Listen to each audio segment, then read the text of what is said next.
Trop de- Non, ils te suivent en fait.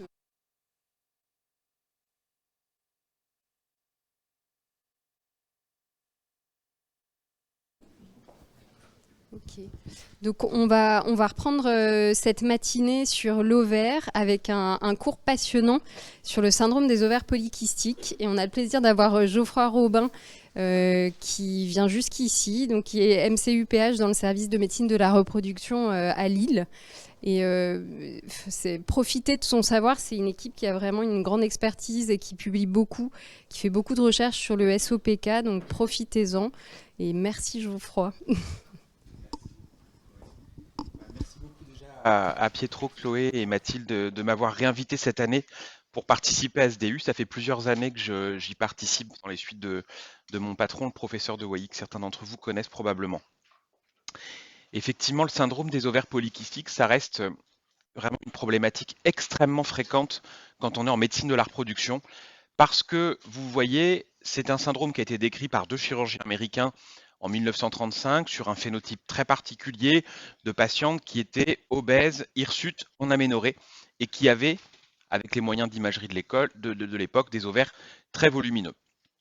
Et puis, les premières explorations ont fait penser que ce qu'il y avait dans ces ovaires, c'était des microkystes, d'où le nom de ce syndrome, alors qu'en réalité, vous le savez, ce ne sont pas des kystes, ce sont des follicules en croissance qui sont en excès au sein du parenchyme ovarien.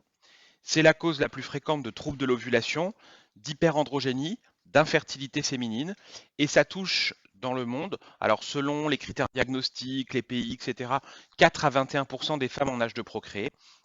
Dans les pays comme la France et les pays d'Europe, on est autour de 15% des femmes, c'est-à-dire que c'est une pathologie qui serait même un petit peu plus fréquente ou au moins aussi fréquente que ne l'est l'endométriose. C'est un syndrome qui fait couler beaucoup d'encre et ce que je vais vous proposer aujourd'hui, c'est de vous donner un petit peu les critères diagnostiques modernes et vous expliquer la stratégie de prise en charge de l'infertilité qui est liée à ce syndrome. Mais vraiment, la première chose que je voudrais que vous reteniez, c'est qu'il n'y a pas d'histoire de kyste, il n'y a pas de microkyste. Hein. Toutes les semaines, on voit dans nos consultations des femmes qui arrivent en disant oui, j'ai pas mes règles, j'ai fait une échographie, le radiologue m'a dit que j'avais plein de kystes aux ovaires, que je pourrais jamais avoir d'enfant, que je deviendrai obèse et poilu. Voilà. Donc ça c'est terminé. Vous allez voir que c'est pas si simple que ça et ce sont vraiment des follicules. Il vaut mieux rassurer. Le terme follicule est beaucoup plus rassurant pour les femmes. Alors pour comprendre ce que c'est que ce syndrome, on va revenir sur la physiopathologie mais de façon assez rapide. Euh, L'élément fondateur de ce syndrome, c'est avant tout une hyperandrogénie ovarienne. Dans le SOPK, au départ, si je puis dire, c'est vraiment la dysrégulation de la TEC qui va être à l'origine d'une sécrétion exagérée des androgènes ovariens. Et donc ce sont donc des follicules qui sécrètent plus de testostérone et de delta-4 androstendione. Et cette hyperandrogénie localement va engendrer, on va le voir, le trouble de la folliculogénèse qui est caractéristique de ce syndrome.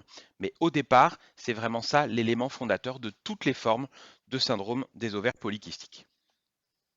Alors, dans le trouble de la folliculogénèse du syndrome des ovaires polykystiques, il y a deux situations, deux mécanismes. D'abord, l'excès de follicules en croissance, puis le blocage du recrutement folliculaire cyclique.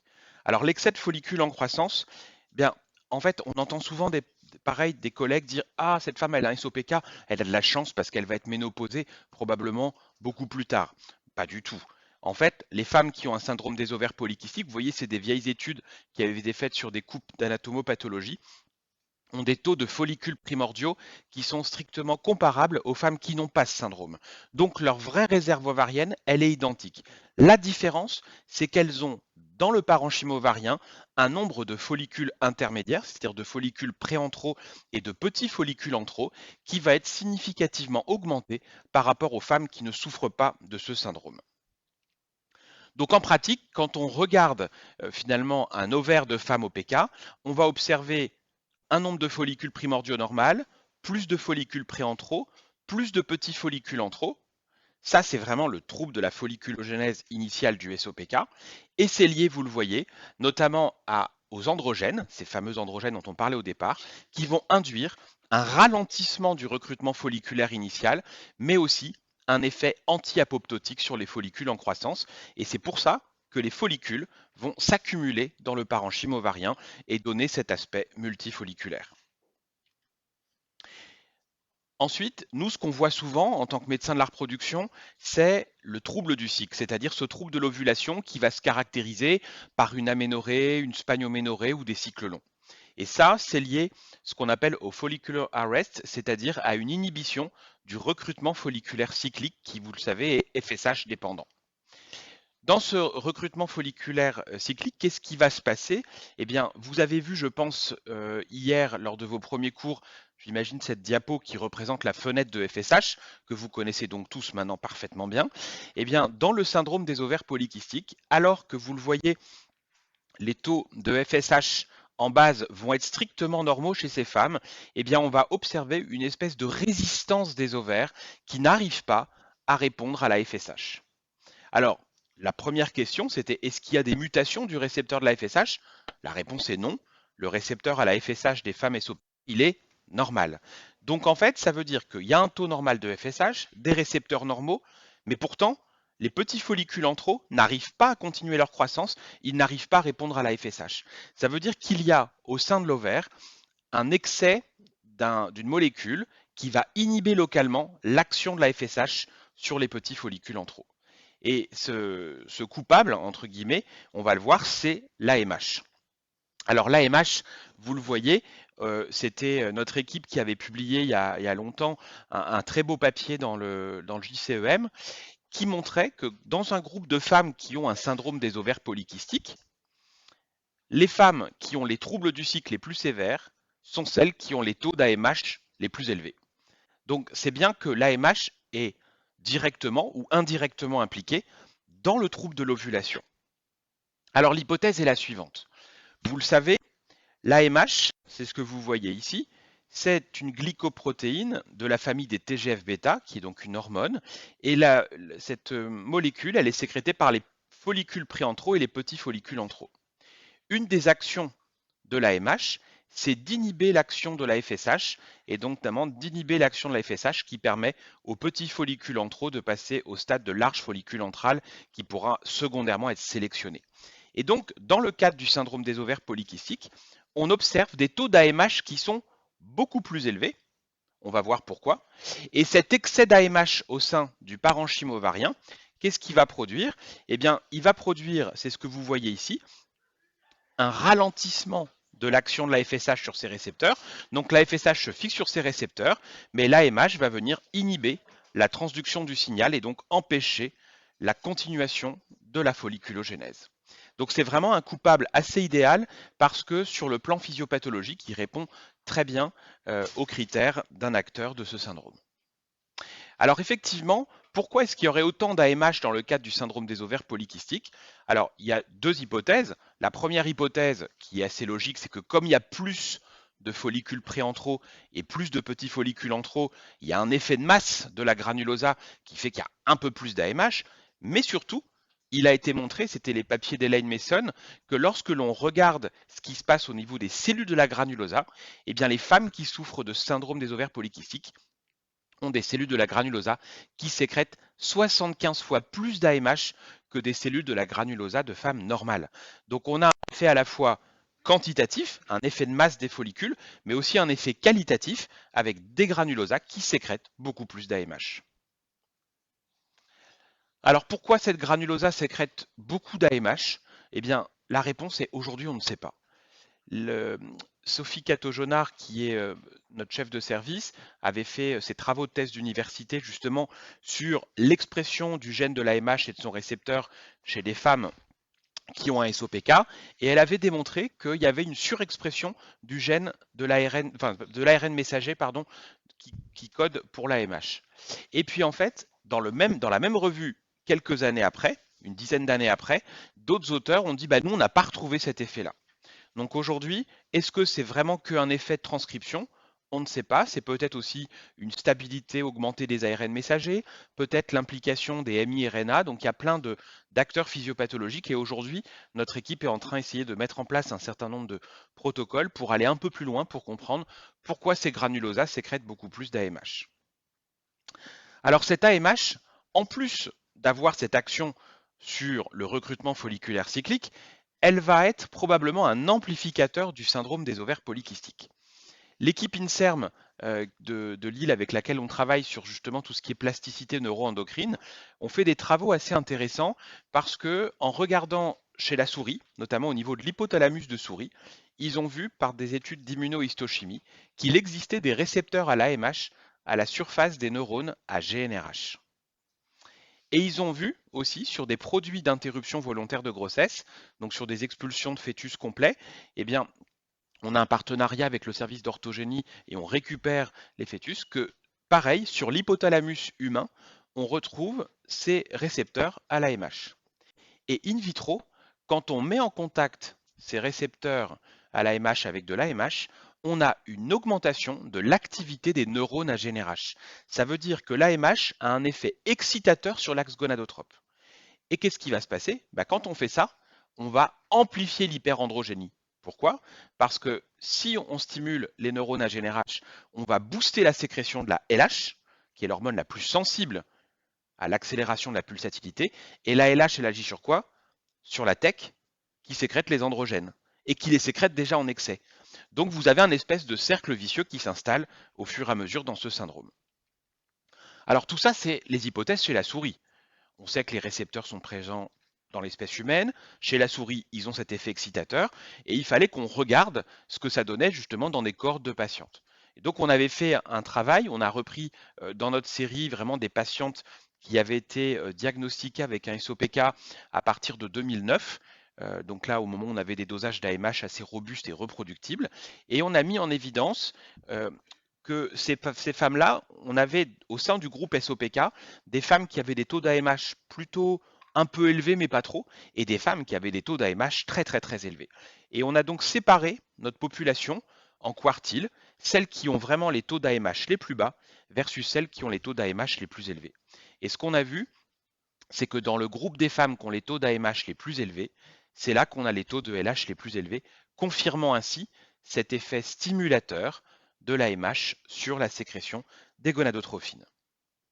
Alors, pour résumer un petit peu ce que je viens de vous dire, parce que c'est très dense et voilà, on pourrait y passer toute une matinée sur la physiopathe du SOPK, mais je vais vous épargner. Si vous devez retenir qu'une chose, c'est ce schéma. Ce schéma, il vous reprend vraiment toutes les étapes. Je vous disais tout à l'heure, on part d'une hyperandrogénie ovarienne, androgène excess. Cette hyperandrogénie ovarienne, elle favorise l'excès de petits follicules en croissance, les follicules préantraux et les petits follicules antraux. Ces follicules sécrètent beaucoup trop d'AMH, et cet AMH va bloquer l'action de la FSH. Mais cet excès d'AMH va aussi venir agir sur l'axe gonadotrope, augmenter la LH, qui elle-même aggrave l'hyperandrogénie, qui aggrave la croissance le trouble de la croissance folliculaire, et donc l'inhibition de l'action de la FSH, qui lui-même va augmenter la LH, et ainsi de suite, et ainsi de suite. Donc vous avez vraiment un vrai cercle vicieux qui s'installe dans cette maladie, et qui est vraiment d'ordre neuro-endocrine, puisque ça fait intervenir également l'axe gonadotrope. Alors, deuxième partie du cours, c'est comment diagnostiquer un SOPK. Alors déjà, je vais vous demander quelque chose d'hyper important. Il faut arrêter de dire tiens, cette patiente, elle a un OPK. Ça veut rien dire. Cette patiente, elle a un OPK, ça veut dire qu'elle a des OPK échographiques. Cette patiente, elle a un SOPK, ça veut dire qu'elle a le syndrome gynéco-endocrinien qui est associé à des OPK échographiques. Et ce n'est pas la même chose parce que dans la population générale, vous avez des femmes qui ont des OPK échographiques, mais qui n'ont pas d'hyperandrogénie et qui ovulent tous les mois. Et ces femmes-là, elles ne sont pas malades. Donc il ne faut pas les étiqueter, donc elle a un OPK, il y a un problème. Non, elle ovule bien, elle n'est pas hyperandrogénique, elle a des ovaires riches en follicules, tant mieux pour elle. Et puis il y a l'autre dame qui a vraiment le syndrome gynéco-endocrinien avec des ovaires riches en follicules, et elle a un SOPK. Et on entend régulièrement, même dans des congrès de médecine de la reproduction, d'AMP, ah c'est normal, c'est les OPK. Bah non, les OPK, les ovaires riches en follicules, c'est pas forcément une maladie. Ce qui est la maladie, c'est le SOPK. Alors ce syndrome, pendant très longtemps, les Américains, qui étaient restés sur les descriptions de Stein et Leventhal, pensaient vraiment que pour avoir un SOPK, il fallait avoir une insulinorésistance et une obésité. Et puis les Européens, ils disaient, bah non, nous on a la moitié de nos patientes qui ont votre syndrome sans avoir d'insulinorésistance et d'obésité. Donc pendant jusqu'aux années 2003-2004, en fait, les publications américaines et les publications européennes sur le SOPK ne parlaient pas des mêmes femmes. Aujourd'hui, grâce aux critères de Rotterdam, il y a vraiment un consensus pour définir ce qu'est un syndrome des ovaires polykystiques. Alors ce syndrome des ovaires polykystiques, c'est quoi? C'est donc l'application de 2 critères parmi les 3 suivants: un trouble de l'ovulation qui s'exprime le plus souvent par un trouble du cycle, une hyperandrogénie qui peut être clinique, notamment un hirsutisme, ou biologique, c'est l'un ou l'autre, et la présence d'ovaires polykystiques échographiques, c'est-à-dire PCOM pour Polycystic Ovarian Morphology. Ce que vous voyez, c'est que cet OPK échographique, on va revenir là-dessus, il est défini par des critères très stricts. Je crois que vous avez des cours sur l'imagerie de l'infertilité, il me semble même avec Thibaut Vernet, ou voilà, et donc vous allez revoir un petit peu tout ça, mais je vais vous donner quand même les critères officiels dans le cadre de l'OPK. Le truc le plus important, c'est pas de connaître ça, c'est surtout de ne jamais oublier que le SOPK, c'est ce qu'il y a de plus fréquent, c'est la cause la moins grave de troubles du cycle, et donc ça doit rester un diagnostic d'élimination. Pourquoi? Parce que si vous voyez une femme, imaginez une femme qui a des cycles irréguliers, une belle acné, et quand vous faites l'écho, vous dites: ah, j'ai 45 follicules par ovaire. Vous n'avez qu'une envie, c'est de lui dire: madame, vous avez un SOPK. Sauf que cette patiente dont je vous parle, elle peut tout à fait avoir un adénome à prolactine, voire même un macroadénome à prolactine, qui va donner un trouble du cycle, qui peut favoriser une petite hyperandrogénie surrénalienne, et qui en plus peut être associé à des ovaires riches en écho qui ne sont pas forcément malades. Et donc si vous dites à cette dame: vous avez un SOPK alors qu'elle a une hyperprolactinémie, vous allez louper toute sa prise en charge. Et pire encore, vous pouvez potentiellement la rendre aveugle.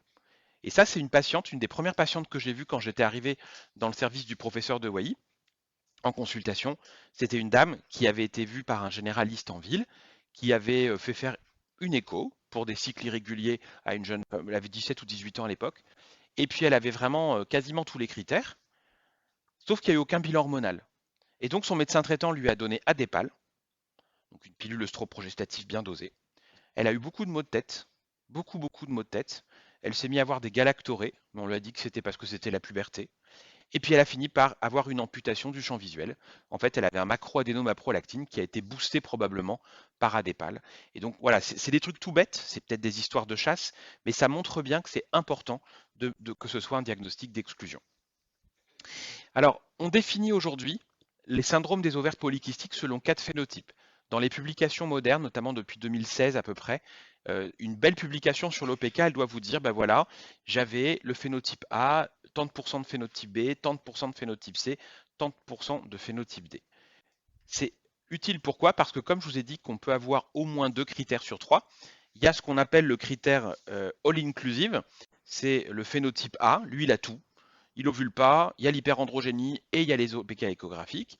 Vous avez le phénotype C, donc ça c'est les OPK qui ovulent, ça existe, mais qui n'ont que l'hyperandrogénie. Et le phénotype D, ce sont celles qui n'ovulent pas, mais qui n'ont pas d'hyperandrogénie. Et puis vous avez un phénotype un peu bizarre que nous on n'a pas dans notre population, quasiment pas, qui est le phénotype B, qui sont des femmes qui ont le trouble du cycle, l'hyperandrogénie, mais ils ont des ovaires normaux, et on les appelle quand même SOPK. C'est un peu bizarre. Voilà, nous on ne croit pas trop, puisque en utilisant vraiment les critères très stricts de diagnostic, en théorie vous en avez quasiment pas. Alors pour diagnostiquer un OPK échographique, vous avez 2 choses à voir, ce que vous avez vu dans le tableau tout à l'heure.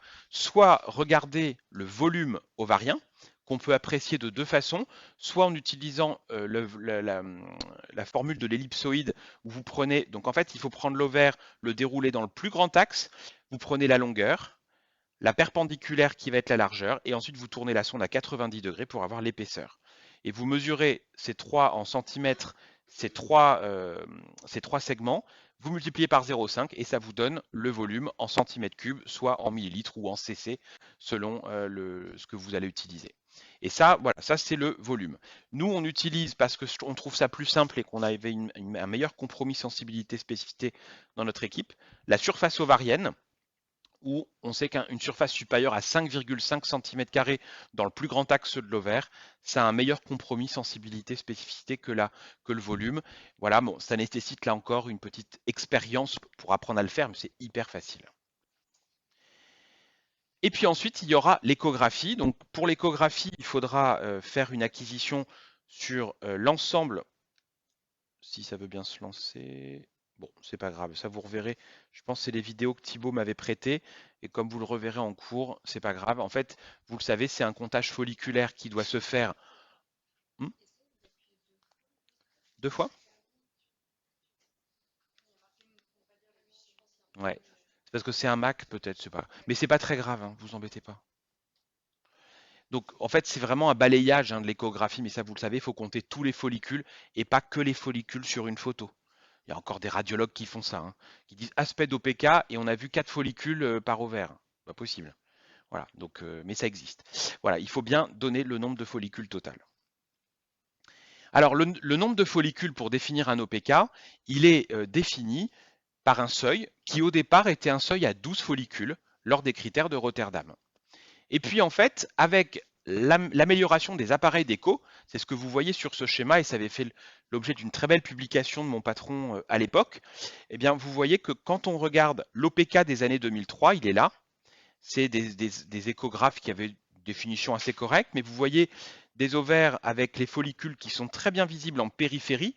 On appelait ça d'ailleurs souvent la couronne périphérique de follicules, et un stroma qui, lui, est un petit peu flou, très dense.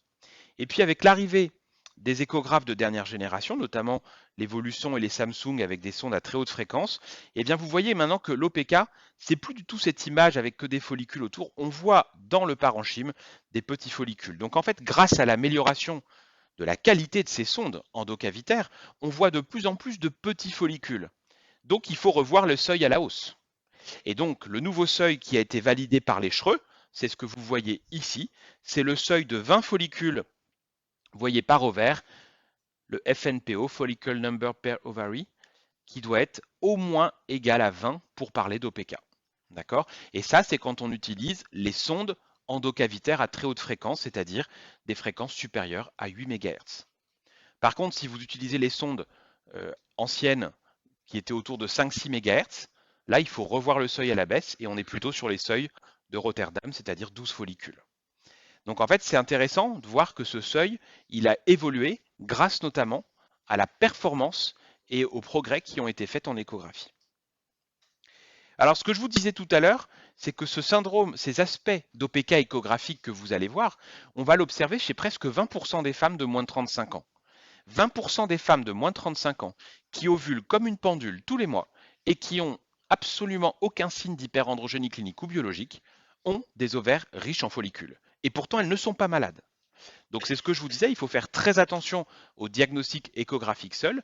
Et surtout, on peut tout à fait avoir des femmes qui vont avoir ce que je vous racontais tout à l'heure, une hyperprolactinémie avec des ovaires riches. Donc elles auront un trouble du cycle des ovaires riches en follicules, on va dire SOPK, alors qu'elles ont une hyperprolactinémie.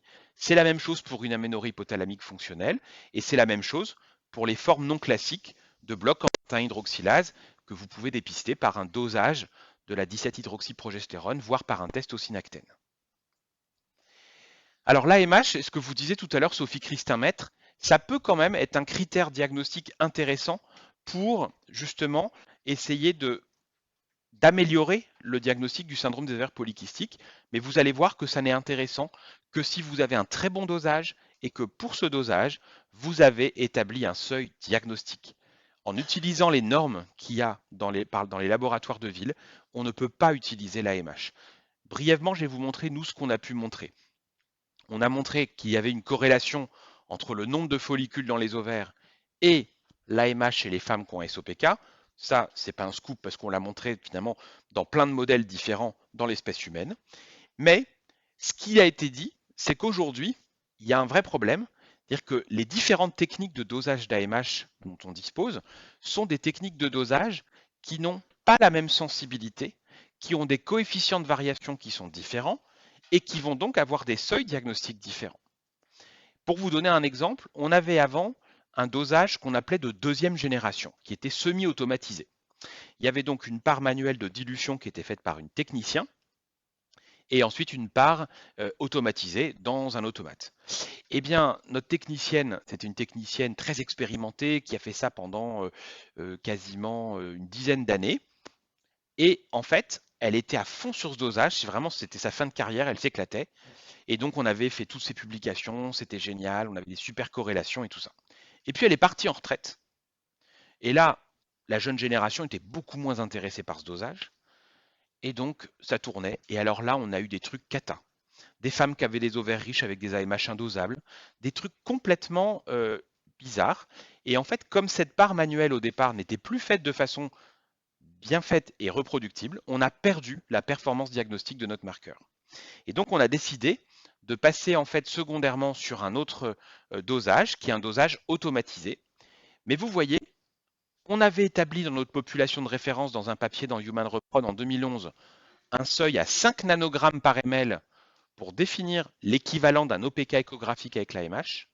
Et bien avec notre nouveau dosage, on a refait les stats sur notre population de référence parce qu'on garde des sérums de nos patientes pour retester les nouveaux dosages et on a établi un seuil à 4,2 nanogrammes par ml.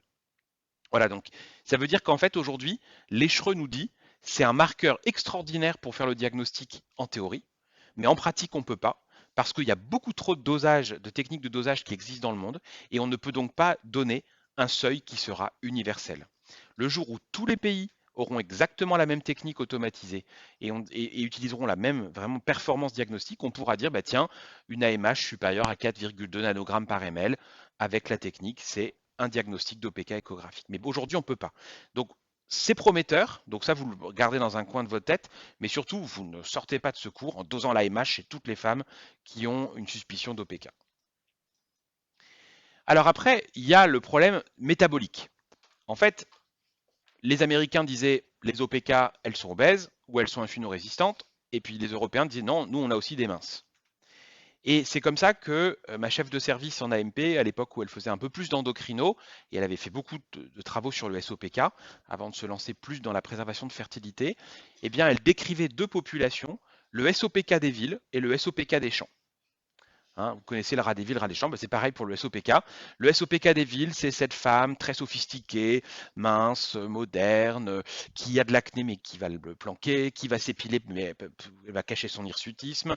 Et puis elle est toute mince, elle fait très attention à son poids, elle est dans le contrôle. Voilà, ça c'est l'OPK des villes ou l'OPK Candérel aussi, comme certains les appelaient. Et puis vous avez l'OPK des champs. Donc là, c'est la patiente qui est insulino-résistante, voire obèse. Vous avez vu avec vraiment un profil androïde assez caractéristique et qui, elle, en général, ne cache un peu moins ses symptômes. Voilà, ce sont deux profils qui sont effectivement différents et c'est probablement deux formes très différentes de SOPK. Quoi qu'il en soit, ça permet d'introduire le concept d'insulino-résistance qui est absolument essentiel dans ce syndrome.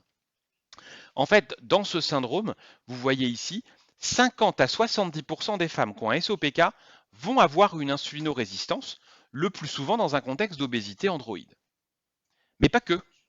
Vous avez quelques femmes qui n'ont pas d'obésité, qui ont juste peut-être un petit surpoids et qui ont déjà une insulino-résistance. Donc, il faut la dépister parce qu'on va voir que c'est vraiment un facteur qui peut aggraver le SOPK. Alors, il y avait eu ce très beau papier, vous voyez, il y a assez récent, hein, c'était l'année dernière ou il y a 2 ans, très bien fait justement sur tous les mécanismes qui vont venir moduler l'hyperandrogénie chez la femme. Et vous voyez que lorsqu'il existe une insulino-résistance, vous allez avoir chez les femmes ce qu'on appelle un hyperinsulinisme compensatoire. Vous vous souvenez de ça? Je pense qu'il y a des endocrinos peut-être dans la salle. Voilà, les tissus périphériques sont résistants à l'insuline. Donc, qu'est-ce que fait le pancréas endocrine? Il compense en sécrétant plus d'insuline, tout simplement. Et cette insuline va avoir, vous voyez ici, deux effets. Le premier effet qui nous intéresse là, c'est au niveau ovarien, où on va avoir une augmentation de la sensibilité à la LH et donc une augmentation des cellules de la TEC. Donc l'insuline va amplifier là encore la production des androgènes par les ovaires. Et en plus, l'insuline va agir sur le foie, ce que vous voyez ici, et provoquer une inhibition de la synthèse d'une protéine qui s'appelle la SHBG, qui est la protéine de transport des sexostéroïdes et notamment des androgènes. Et en diminuant cette protéine, on va augmenter la fraction bioactive des androgènes dans le sang. Donc en fait, cette insulinorésistance avec hyperinsulinisme compensatoire, c'est un effet amplificateur souvent d'un SOPK préexistant. Ça n'est pas la cause du SOPK, mais c'est vraiment un amplificateur. Alors, ce qui complique un petit peu les choses, et pareil, une très récente review super intéressante là-dessus, confirme que l'hyperandrogénie, c'est-à-dire les androgènes chez la femme, vont avoir un impact négatif sur un certain nombre de tissus cibles de l'insuline. Et donc, une femme qui est soumise à une hyperandrogénie chronique, ovarienne, ou peut-être même surrénalienne, eh bien, va avoir tendance à développer une insulinorésistance parce qu'elle a une hyperandrogénie. Et donc, on se retrouve dans une situation où on ne sait plus vraiment quelle est la poule, quel est l'œuf. C'est-à-dire qu'il y a probablement des femmes qui ont des ovaires un peu genre SOPK, mais un peu dormants. Elles prennent du poids, elles développent une insulinorésistance, et là, elles vont développer secondairement un syndrome des ovaires polykystiques. Et dès qu'elles perdent du poids, hop, elles corrigent les signes. Et puis vous avez l'autre groupe de femmes, où elles, ça va être un peu l'inverse. Elles peuvent être minces au départ, avoir un poids normal, mais elles ne traitent pas leur hyperandrogénie ovarienne. Et donc, les tissus périphériques sont soumis à cette hyperandrogénie chronique, et donc vont développer secondairement une insulinorésistance. Donc, parfois c'est la cause, parfois c'est la conséquence. Pourquoi? Parce que dans le syndrome des ovaires polykystiques, je vous remontrerai une slide tout à l'heure, en fait, il n'y a pas une forme de SOPK, mais il y a plein de formes différentes.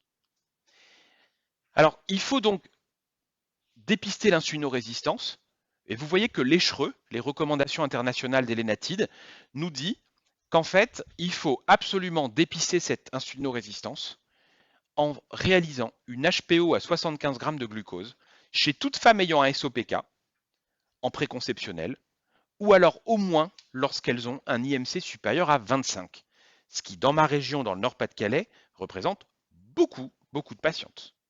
Donc c'est un test qu'on a l'habitude de faire maintenant de façon quasi systématique à nos patientes, et on voit chez les patientes parfois qui ont des IMC à 27 des états prédiabétiques, dans le cas du SOPK et parfois même chez les femmes très jeunes. Donc il faut le faire et c'est vraiment recommandé de façon très active dans le cadre du SOPK. Il y a énormément de centres, même de médecine de la reproduction, qui voient diagnostic de novo des SOPK avant des AMP ou des choses comme ça, et qui ne font pas ce bilan métabolique complet et qui ne recherchent pas malheureusement l'intolérance aux hydrates de carbone. Et puis même, il faut aller plus loin, et ça on le fait toutes nos patientes en hôpital de jour, on mesure leur tour de taille, on mesure la pression artérielle, elles ont un bilan lipidique, elles ont leur HPO, et ça nous permet de définir éventuellement la présence d'un syndrome métabolique associé, parce qu'une insulinorésistance avec un syndrome métabolique, ça vous permet d'identifier les femmes qui sont à très haut risque cardio-métabolique, notamment après 40 ans, pour pouvoir leur proposer, avant qu'il ne soit trop tard, si je puis dire, les stratégies qui vont permettre de corriger l'insulinorésistance et d'éviter les complications à l'avenir. Alors cette slide, pour moi, c'est peut-être une des plus importantes également du topo, c'est la deuxième la plus importante, parce que c'est issu d'une revue, alors il faut se la coltiner, je crois que c'est une trentaine de pages, mais c'est magnifique dans Endocrine Reviews. C'est vraiment des auteurs qui reprennent bien le fait que lorsque l'on prend des populations de femmes qui ont un SOPK, vous les voyez, elles sont là. C'est cette espèce de courbe là. Vous voyez? Eh bien, on distingue trois grands phénotypes. Un phénotype ici à gauche, qu'on appelle le phénotype neuroendocrine. C'est celles qui ont vraiment des paramètres ovariens qui sont très perturbés au départ, qui vont avoir cet effet de l'AMH sur la LH, qui vont vraiment avoir une maladie ovarienne pure dès le départ.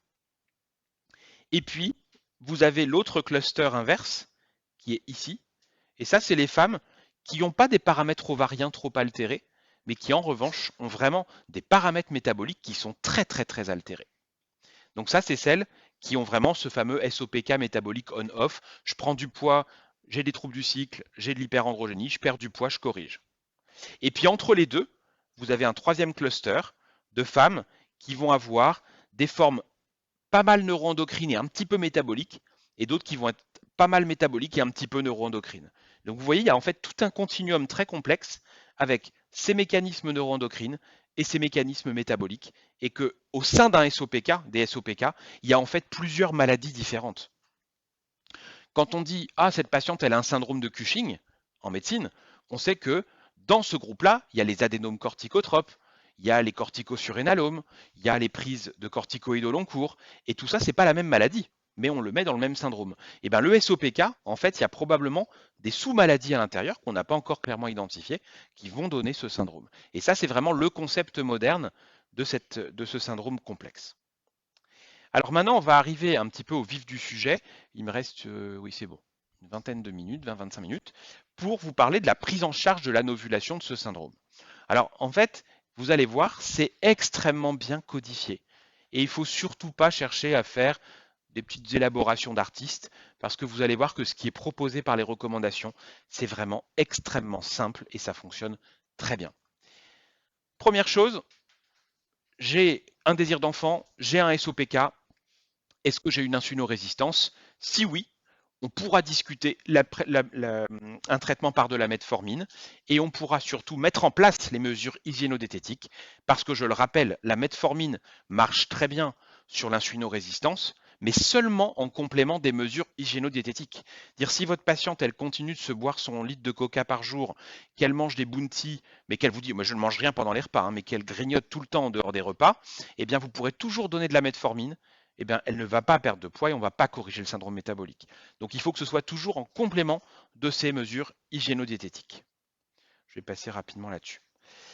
Deuxième traitement dans l'insulino-résistance qui est en train un peu de pointer le bout de son nez, c'est le myo-inositol. Le myo-inositol est un second messager de l'insuline. Il a été montré effectivement que dans le cadre du SOPK, il existe une carence en myo-inositol, que ce soit dans les tissus périphériques, mais aussi au niveau des ovaires.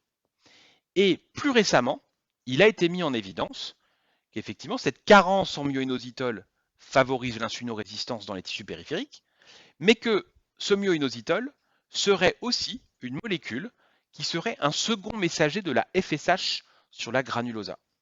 Et chez les femmes qui ont un SOPK, il existerait un défaut, dont l'origine n'est pas encore bien connue, mais un défaut de myo-inositol qui pourrait effectivement rendre cette granulosa plus résistante également à la FSH et aggraver l'anomalie du recrutement folliculaire cyclique.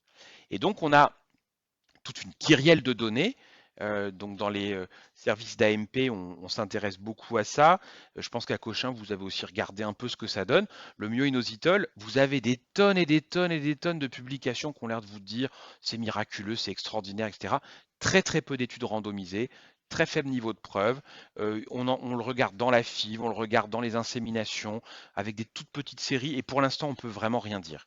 Donc là, nous, on va notamment démarrer un PHRC multicentrique national enfin, puisque ça y est, on a eu l'étiquetage de nos placebos, pour comparer, pour voir l'intérêt du myo-inositol en adjonction avec le clomide en première intention dans le SOPK. Il faut peut-être commencer par le traitement de première intention. Alors, ces traitements de première intention, donc en France, c'est le citrate de clomifène, dans tous les pays du monde, c'est le létrozole, peu importe, on en redira un petit mot tout à l'heure, mais le citrate de clomifène reste un médicament qui fonctionne quand même, il faut le dire, très bien. Comment ça fonctionne? Eh bien, c'est un SERM. Vous savez ce que c'est, les SERM? Modulateurs sélectifs des récepteurs aux œstrogènes. Ça veut dire que le clomide, en gros, il se comporte comme un anti-œstrogène, notamment sur le complexe hypothalamo-hypophysaire. Il va agir comme un leurre sur les récepteurs aux œstrogènes. Et donc, ça va provoquer une défrénation de l'axe gonadotrope et notamment une augmentation de la FSH et un petit peu de la LH. Donc, on va booster la production de FSH. Le problème, on en redira un petit mot, c'est que ce clomide, il a un effet anti-œstrogène sur l'utérus. Et en plus, il est œstrogène-like sur le foie. Et donc, il ne faut surtout pas le donner aux femmes qui ont des thrombophilies ou qui sont à très haut risque thromboembolique. En tout cas, pas sur du long terme. En pratique, vous le donnez pendant 5 jours. Vous commencez vers le 2e, 3e jour du cycle. Quand vous allez donner vos 5 comprimés de clomide, un par jour au départ, hop, vous allez avoir une levée du rétrocontrôle négatif sur la FSH. Donc la FSH va monter très fort et elle va rentrer en compétition avec l'AMH au niveau des cellules de la granulosa, puisque je vous disais que l'AMH empêche la FSH d'agir.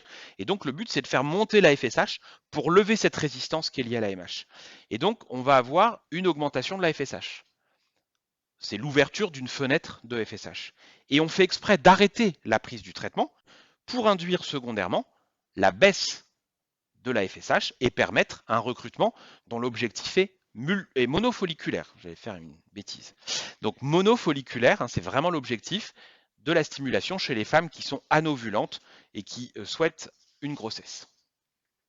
Donc en pratique, c'est 1 à 3 comprimés maximum par jour pendant 5 jours consécutifs.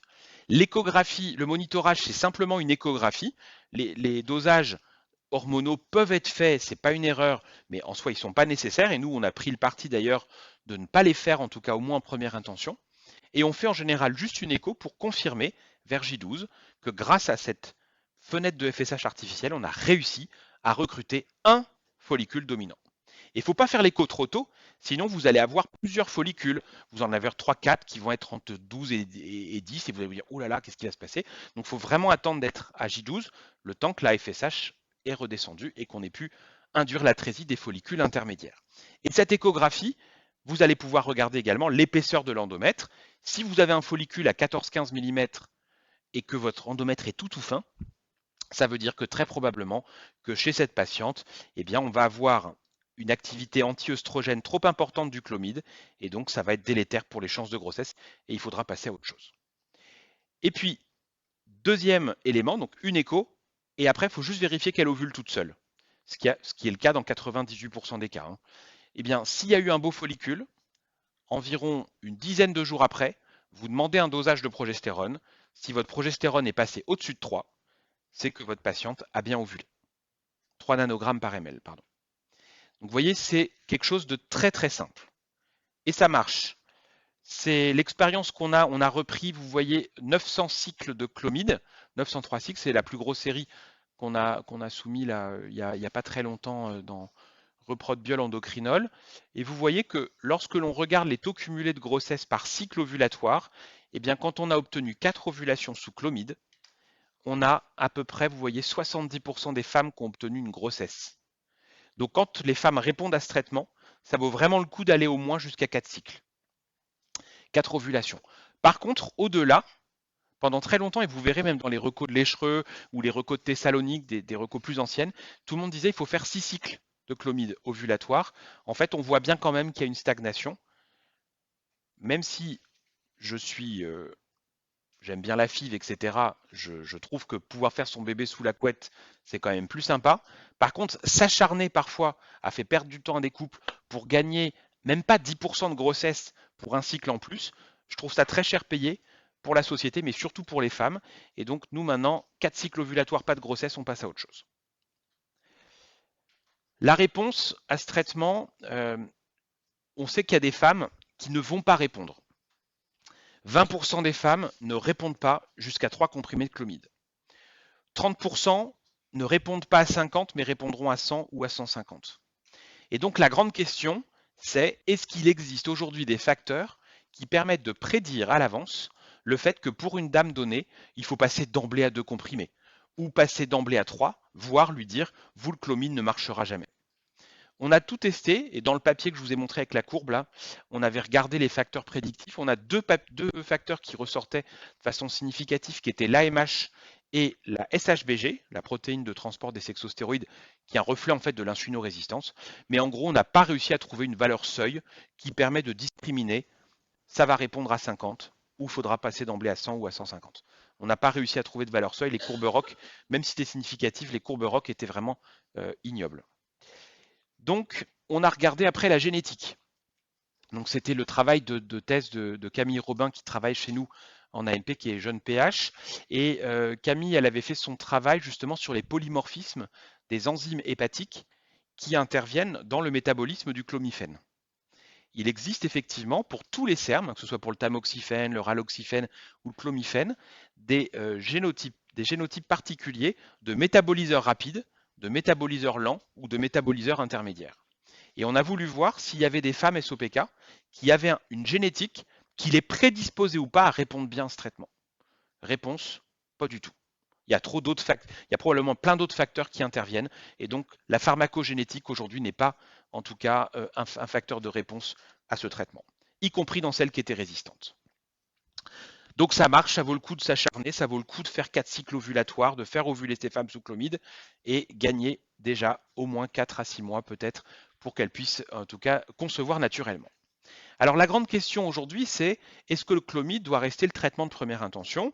C'est une question que vous voyez qui date des années 2011. On est plus de 10 ans après. on va dire que vous allez voir que la messe est dite, mais que, en tout cas en France, pour ceux qui exercent en tout cas l'AMP en France, eh bien, on est encore coincé, notamment pour l'utilisation du létrozole. Alors, le létrozole, c'est un inhibiteur de l'aromatase. Comment ça agit? Eh bien, ça va inhiber l'aromatase P450 au niveau du foie, au niveau des ovaires et au niveau du tissu adipeux. Et en inhibant cette enzyme, on va faire baisser les taux circulants d'œstradiol.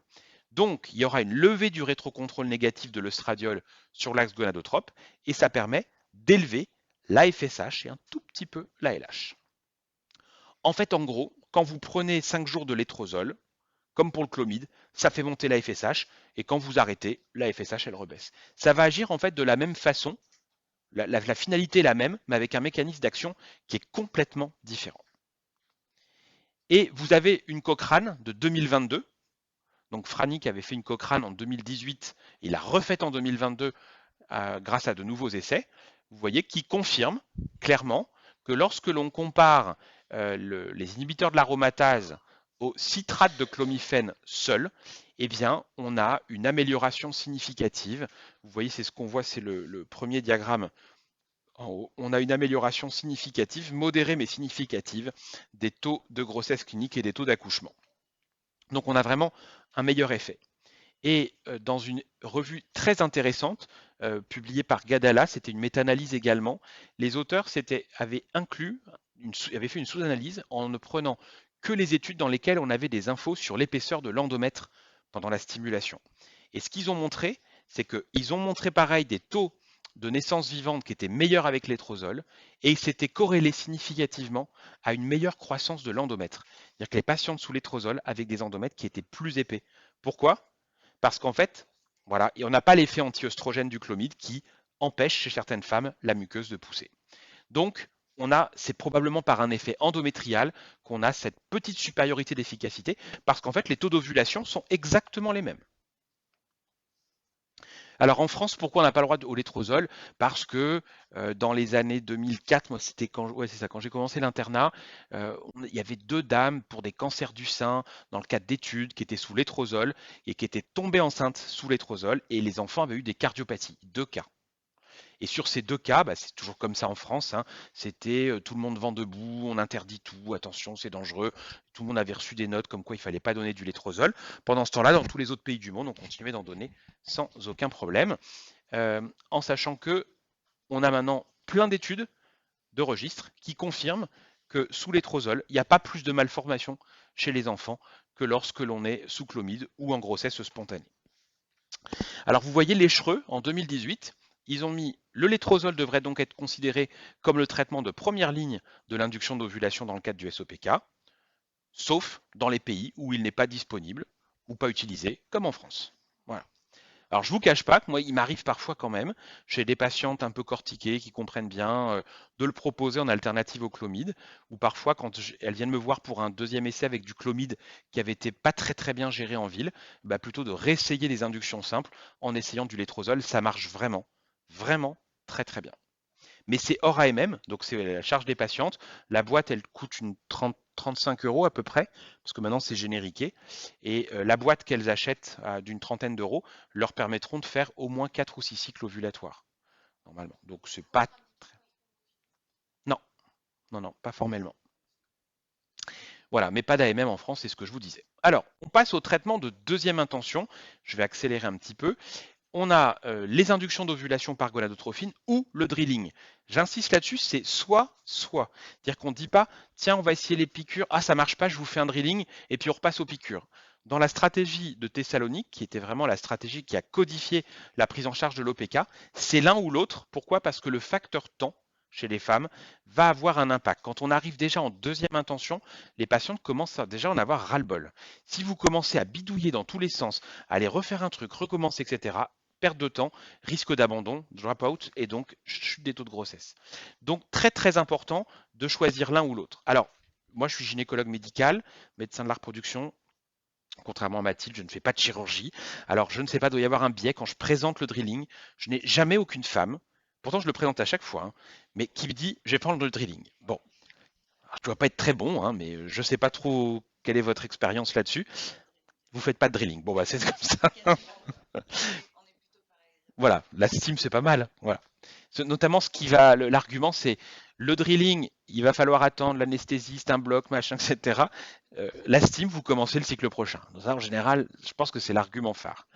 Alors, en pratique, pardon, simplement, vous retenez que dans l'OPK, le seul et unique protocole qui a fait la preuve de son efficacité, c'est le step-up low dose. Une dose de départ de 50 à 75 unités par jour que vous modulez en fonction de l'IMC de votre patiente. Et cette dose de départ, vous n'avez pas le droit, je suis exprès un petit peu provocateur en disant ça, mais vous ne devez surtout pas l'augmenter avant 14 jours de stimulation. Pourquoi? Parce qu'en fait, il a été clairement montré que chez les OPK où il y a cette espèce de résistance à la FSH, il va y avoir un petit temps pour que l'ovaire s'adapte à votre traitement. Et si vous augmentez trop vite la dose, vous augmentez considérablement, vous multipliez par 4 à 5 le risque d'hyper-réponse et d'emballement de votre traitement. Donc un premier palier de 14 jours, c'est parfois hyper frustrant, on a parfois envie d'aller plus vite, mais il faut se fixer ce palier. C'est hyper, hyper important. Par contre, les paliers suivants, vous avez vu, peuvent être de 7 jours et on augmente de 50%. On ne fait pas, maintenant qu'on a des stylos de 12,5 en 12,5, à la première stimulation, on ne dit pas, tiens, j'étais à 50 unités, ça ne marche pas, je passe à 62,5. Il n'y a pas eu d'étude. Vous passez à 75, on va voir ce qui se passe. Et si effectivement votre patiente à 75, elle s'emballe, bah, la fois d'après, vous repasserez que à 62,5. Mais en tout cas, officiellement, c'est une augmentation, vous voyez, de 50%. Les Néerlandais, qui sont beaucoup moins patients que nous, il faut reconnaître là-dessus, ils avaient développé un protocole, le step down low dose. En gros, ce qu'ils font, ils donnent une forte dose de FSH et très très vite, ils baissent les doses pour induire une baisse brutale de la FSH et faire attrésier tous les follicules intermédiaires. C'est très casse-gueule. Moi, je l'ai fait une ou deux fois, chaque fois c'était la cata, mais que chez des patients où on ne s'en sortait pas avant. Alors, j'ai peut-être sélectionné des patients très difficiles. Mais il y avait, en général, ça s'emballe, il y a des hyper-réponses. Et Sophie Christinmet, que vous avez vu tout à l'heure, avait fait une très belle étude française, qui était une étude randomisée multicentrique, où les femmes au PK étaient, vous voyez, soit sur un step-up, soit sur un step-down. Et avec le step-down, il y avait beaucoup, beaucoup plus d'annulations pour hyper-réponse. Donc aujourd'hui, c'est vraiment le protocole, premier palier de 14 jours que vous devez vraiment proposer. Parce que la difficulté de ces femmes qui ont SOPK, c'est que vous voyez ici, eh bien, le seuil de FSH auquel elles vont avoir une réponse normale, il est très étroit. C'est-à-dire que dès que votre FSH monte tout doucement, mais qu'elle reste dans le seuil bleu, il ne se passera rien. Et dès que ça passe au-dessus du seuil orange, ça s'emballe.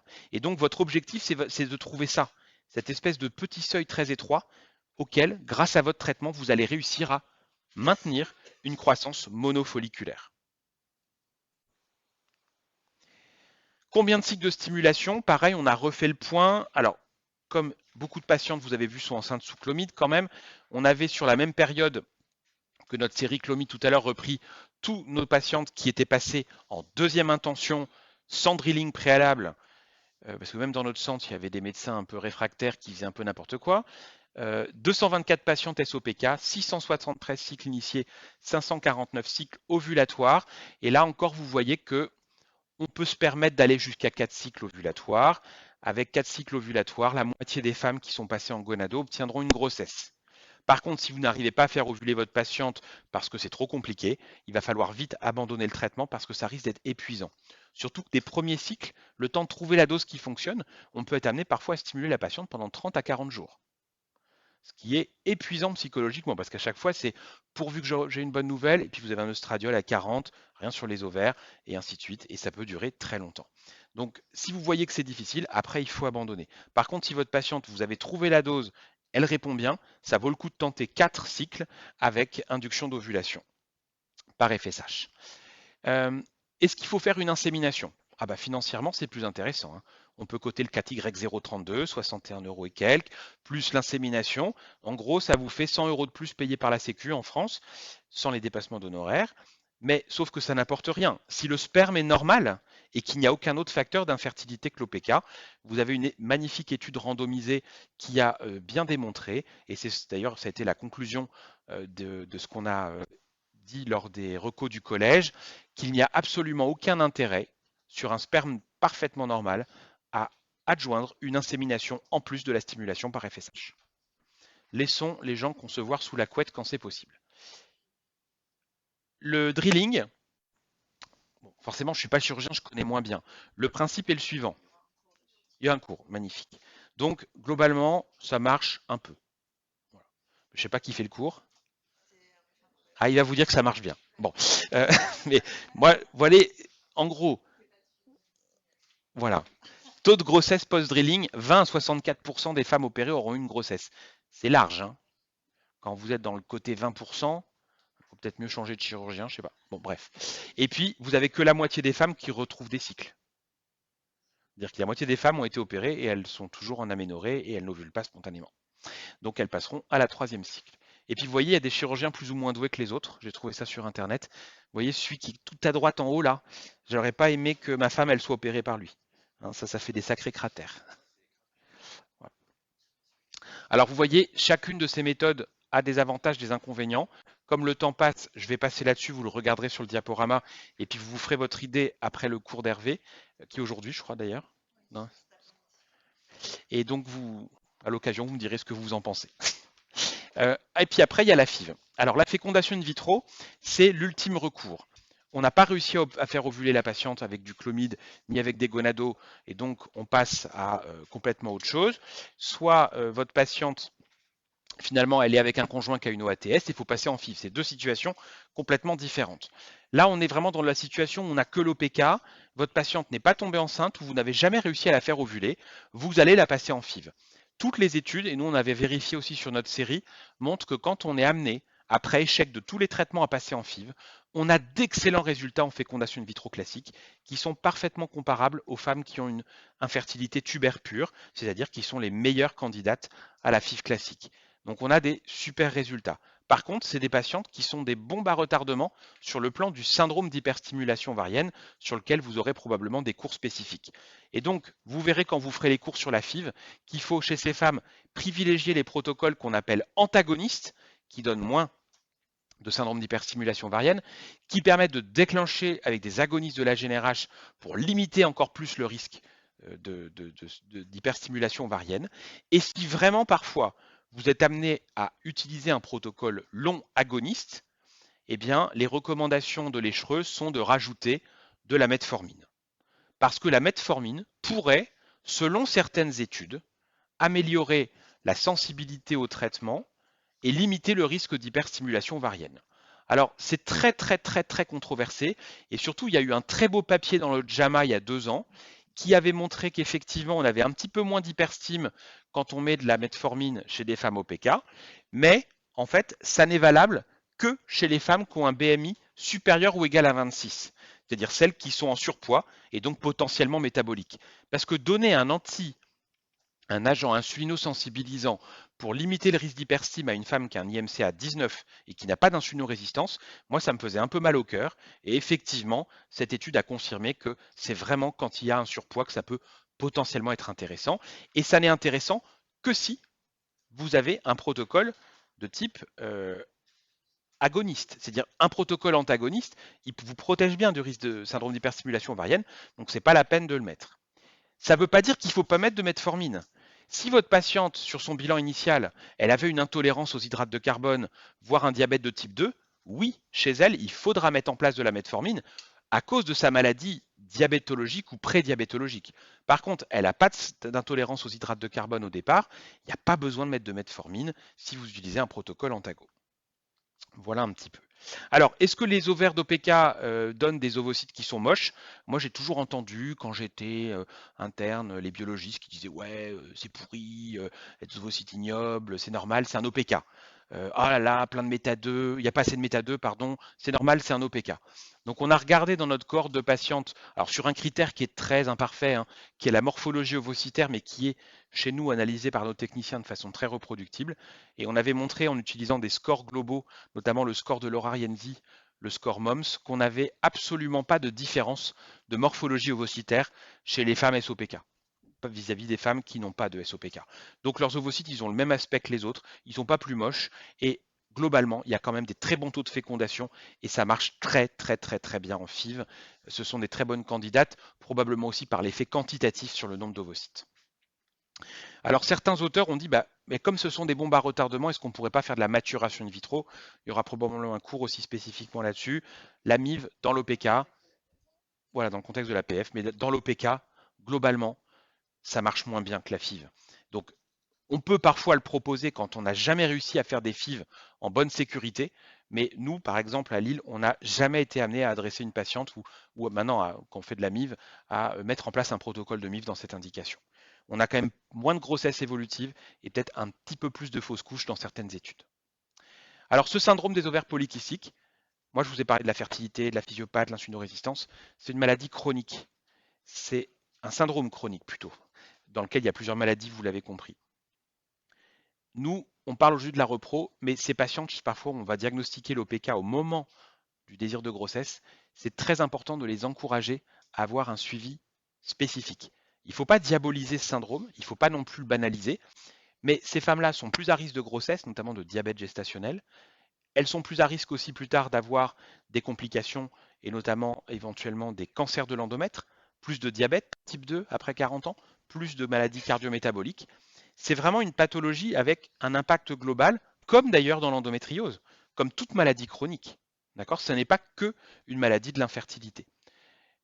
J'insisterai sur ce point-là, notamment sur les aspects psychologiques.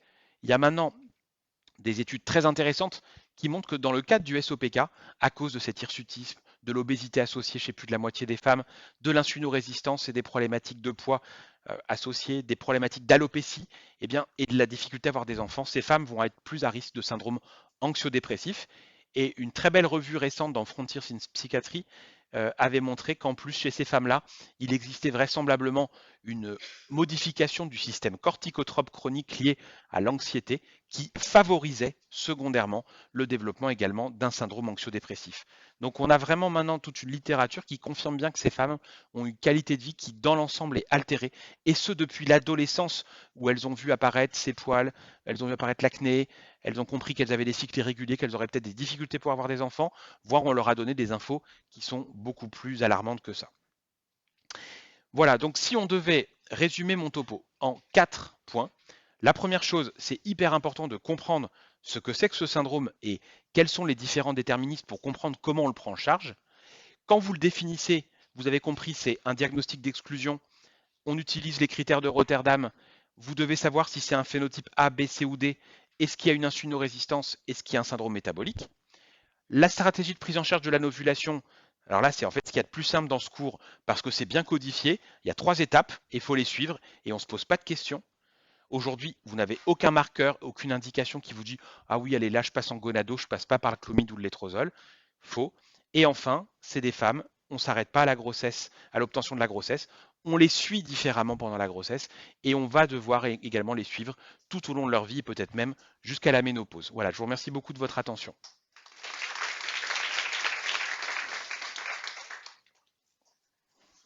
Geoffroy, moi j'avais déjà juste une question, et par rapport à la metformine dans les protocoles agonistes Ouais. longs, en cas de risque, en cas de risque d'HSO, comment tu le prescris Je le fais pas. D'accord.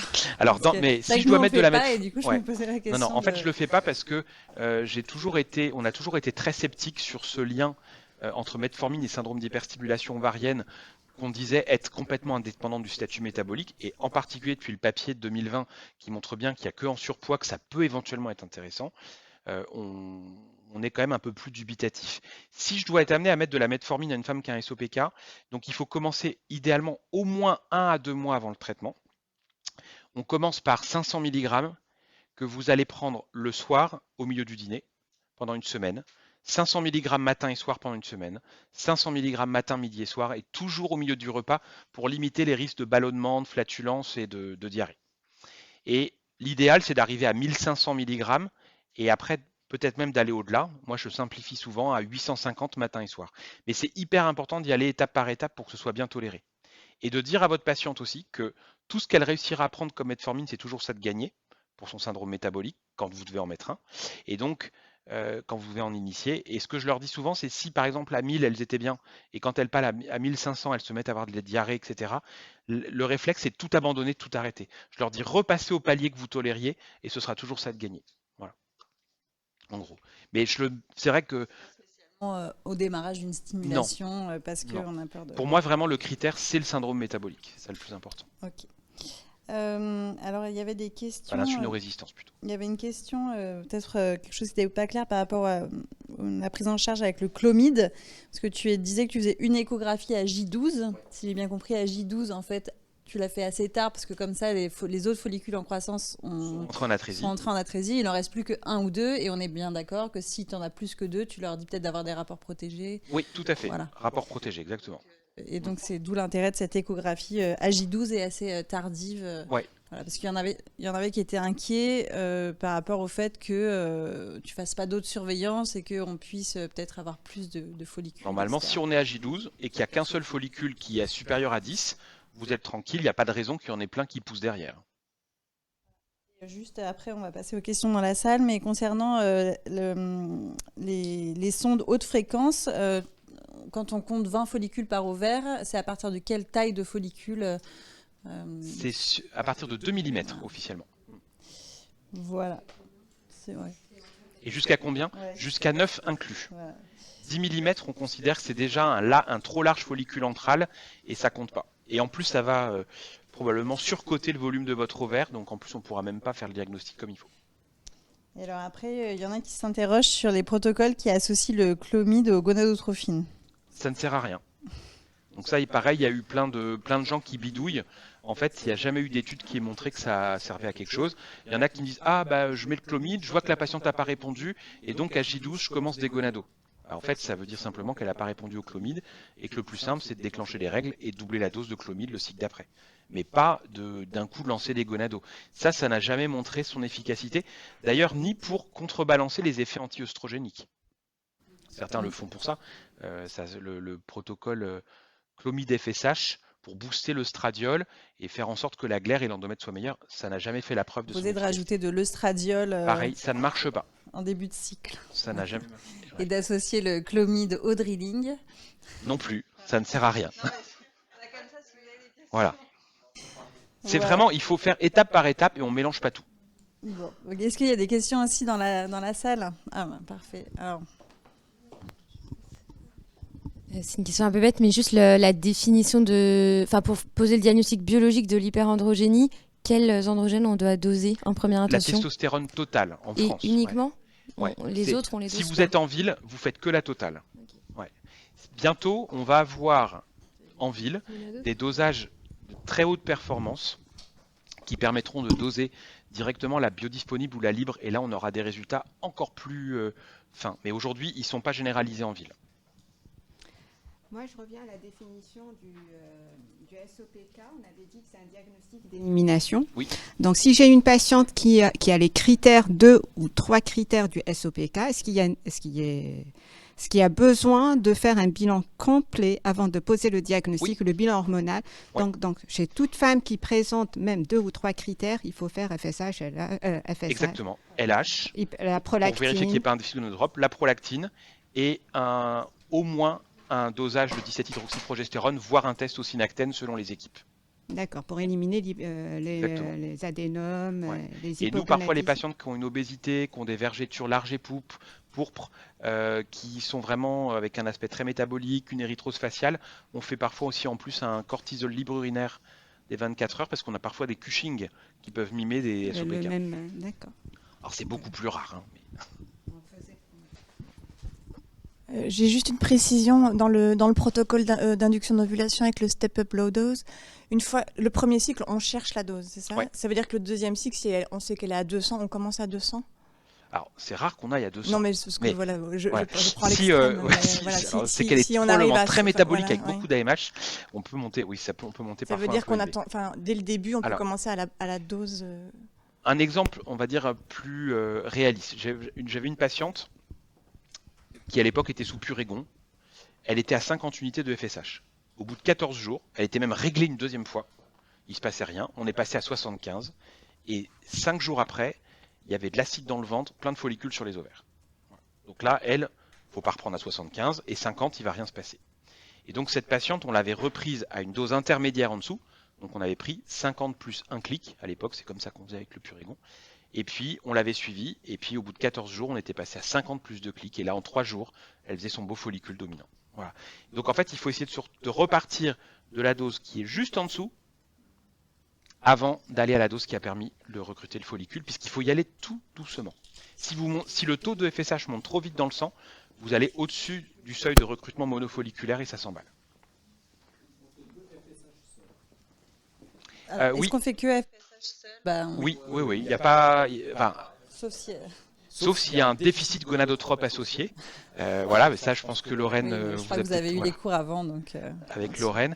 Voilà, mais c'est des cas, c'est quand même beaucoup plus rare. Mais en pratique, sinon, c'est vraiment FSH seul. Donc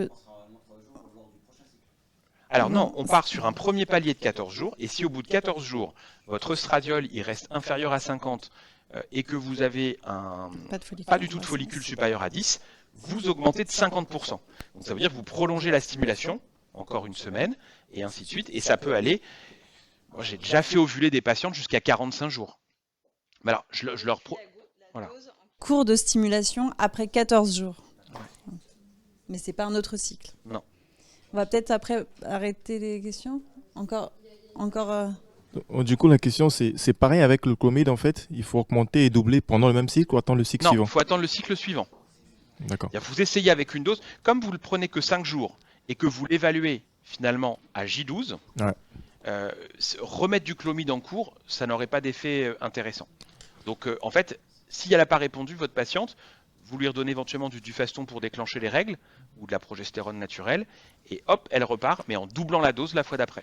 Par contre, j'avais une question sur l'inositol. En fait, il faut le commencer idéalement combien de temps avant? Un mois avant. Avec la posologie? Ouais, et c'est à 4 grammes par jour. Ok, merci. S'il vous plaît, j'ai deux questions. Est-ce que la version du rapport FSH-LH entre dans le diagnostic? Non, c'est fini. Parce qu'en fait, cet LH qui est élevé, probablement à cause de l'AMH élevé, en fait, c'est un critère qui est très inconstant. Et vous savez que la LH est une hormone qui est sécrétée de façon pulsatile. Donc, il y a des moments où on peut être au moment d'un pic, où on va avoir des LH très élevés dans l'OPK, mais vous pouvez parfois faire votre prise de sang au moment où on est dans un creux. Et en fait, ça n'a pas du tout une bonne valeur prédictive diagnostique. D'accord. Et est-ce qu'on fait une induction de l'ovulation dans la stimulation par clomide ou létrozole? Est-ce qu'on induit... Excusez-moi, j'ai pas du tout entendu la question. Est-ce qu'on fait une induction de l'ovulation? Par... Non, il n'y a pas obligatoirement. En principe, quand vous avez un follicule, vers J12, qui fait 14-15 mm, vous attendez une dizaine de jours, vous dosez la progestérone. Et normalement, si vous avez une croissance folliculaire harmonieuse, il va y avoir l'œstradiol qui monte et qui va enclencher le pic de gonadotrophine endogène. Et votre patiente, elle ovule toute seule. Ce qui est le cas dans 98% des cas. Si vraiment votre patiente, elle veut programmer ses rapports, vous pouvez donner de l'Ovitrel. Voilà. Sinon, il n'y a pas besoin. Alors, j'ai quelquefois des patientes qui, effectivement, ont eu un beau follicule. On dose la progestérone, elle est restée toute plate. Donc, en fait, elles ont recruté le follicule, mais elles n'ont pas ovulé spontanément. Et ces patientes-là, la fois d'après, je ne vais pas doubler la dose de clomide, mais je vais rester à la même dose et je déclencherai avec de l'Ovitrel. D'accord, merci.